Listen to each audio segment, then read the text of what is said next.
दोस्तों आज की कहानी है मेरे तो भाग्य ही फूट गए जो ऐसी बांझ बहू मेरे पल्ले पड़ी। दोस्तों कहानी शुरू करने से पहले अगर आपने हमारे चैनल को सब्सक्राइब नहीं किया है तो सब्सक्राइब कर लीजिए ताकि आपके पास पहुंचे हर नया वीडियो। राधिका को जब पता चला कि वह मां बनने वाली है तो उसकी खुशी का ठिकाना ना रहा था। वह हाथ जोड़कर बार बार राधा रानी का शुक्रिया अदा कर रही थी जिनकी कृपा से आज उसकी सुनी गोद भर गई थी। उसके कान कब से ये खबर सुनने को तरस रहे थे।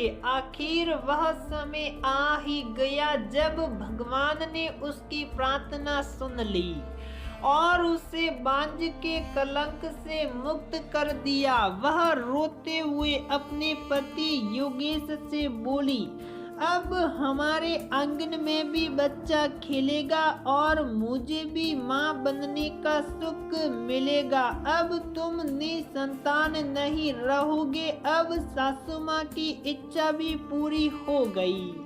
अब तो तुम दूसरा विवाह नहीं करोगे। मैं कहती थी ना, भगवान के दरबार में देर है अंधेर नहीं, परंतु तुमने मेरी सुनी कहाँ थी। राधिका की बात सुनकर योगेश के नेत्र भर आए और वह राधिका की तरफ मुस्कुराते हुए बोले, मुझे तो ईश्वर पर पूर्ण विश्वास था, परंतु मैं क्या करूं। मैं मां की जिद के आगे मजबूर था।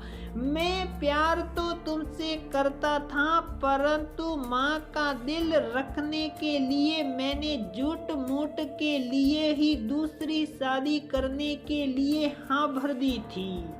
चलो अच्छा हुआ, राधा रानी ने हमारी इच्छा पूरी कर दी। अब हम दोनों को कोई अलग नहीं कर सकता। अपने पति की बात सुनकर राधिका उनके गले से लग गई थी और अतीत के उस दौर में खो गई थी जब वह 15 साल पहले योगेश के संग 7 फेरे लेकर अपनी ससुराल आई थी। तब वह कितनी खुश थी। उसकी सासू मां लाजो भी उसे देखकर फूली ना समा रही थी। सारे रिश्तेदारों से उसकी सुंदरता का गुणगान कर रही थी क्योंकि वह थी ही इतनी खूबसूरत। गोरा सिट्टा रंग, हिरणी जैसे नयन, काले घने घुटनों को सूते लंबे लंबे बाल और बलकाती साल। जो भी राधिका को देखता बस देखता ही रह जाता। राधिका सुंदरता के साथ साथ सर्वगुण संपन्न थी। खाना बनाना हो, नृत्य हो या सिलाई कढ़ाई, हर विद्या में निपुण थी। अपनी सासू मां की वह इतनी सेवा करती कि वह खुश होकर सबसे कहती, मैं बड़ी भाग्य वाली हूँ जो मुझे ऐसी अच्छी बहू मिली। परंतु इस खुशी को नजर लग गई जब शादी के कई साल बाद भी राधिका मां नहीं बनी। उसकी सास ने राधिका और योगेश को अस्पताल में ले जाकर अच्छे से अच्छे डॉक्टर को दिखाया, परंतु दोनों में कोई भी कमी ना होने के कारण राधिका के मां ना बनने से उसकी सास लाजो बेहद मायूस हो गई थी। अब वह हर बात पर राधिका को ताने देते हुए कहती, मेरे तो भाग्य ही फूट गए हैं जो ऐसी बांझ बहू मेरे पल्ले पड़ गई। ऐसी सुंदरता का क्या फायदा जो मैं अपने पोते पोती का मुख भी ना देख पाऊं। इससे अच्छा तो मैं योगेश की दूसरी बहू ही ले आती कम से कम। मैं पोते का मुंह तो देख लेती। सासू माँ के ऐसे ताने सुनकर राधिका रोने लगती थी। एक दिन उसकी सास उसके पति से बोली, बेटा मेरी नजर में एक लड़की है, तुम उससे दूसरी शादी कर ले।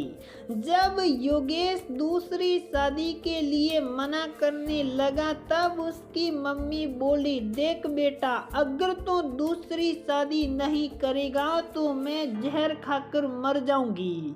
यह सुनकर योगेश ने माँ का मन रखने के लिए झूठ की हाँ भर दी थी, परंतु वह मन ही मन बेहद बेचैन हो गया था। यह सोचकर कि कब तक मम्मी को मैं झूठी तसल्ली दूंगा। एक दिन राधिका अपनी सहेली संजना से मिलने गई तो राधिका की दुखी हालत देखकर संजना बोली, मथुरा में एक जगह है राधा कुंड, वहां पर अहोई अष्टमी के दिन दोनों पति पत्नी साथ जाना। पूरी श्रद्धा से राधा रानी से हाथ जोड़कर अपनी गोद भरने के लिए प्रार्थना करना।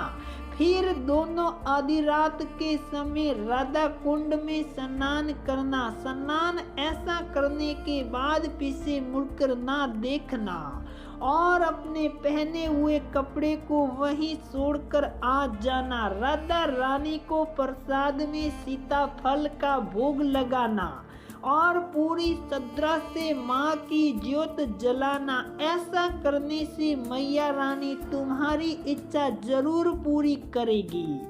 जब तुम्हारी सुनी गोद भर जाए तब बच्चे को साथ लेकर दोनों पति पत्नी राधा रानी के दरबार में अपना शीश नवाना और प्रसाद बांटना। संजना की बात सुनकर राधिका को थोड़ी तसल्ली मिली और वह अपने पति के साथ अहोई अष्टमी के दिन राधा कुंड में स्नान करने के लिए गई।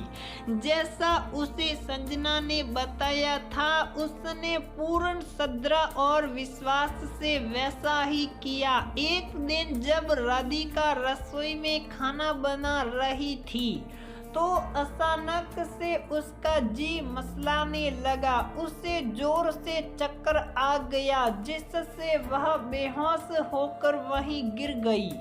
जब योगेश ने उसे डॉक्टर को दिखाया, डॉक्टर ने जब रागिनी को बताया कि वह मां बनने वाली हैं तो ये खबर सुनकर रागिनी की खुशी का ठिकाना ना रहा था। खुशी के मारे उसकी आंखों में आंसू आ गए थे और वे बार बार मन ही मन राधा रानी का शुक्रिया अदा कर रही थी जिसकी कृपा से उसकी सोनी गोद भर गई थी।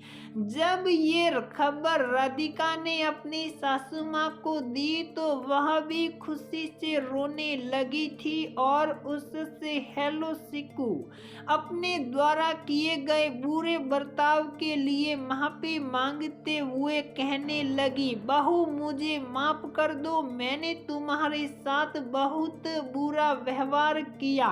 तुम्हारे अंदर कुछ कमी ना होते हुए भी मैंने योगेश की दूसरी शादी करने का निर्णय लेकर तुम्हारा दिल दुखाया।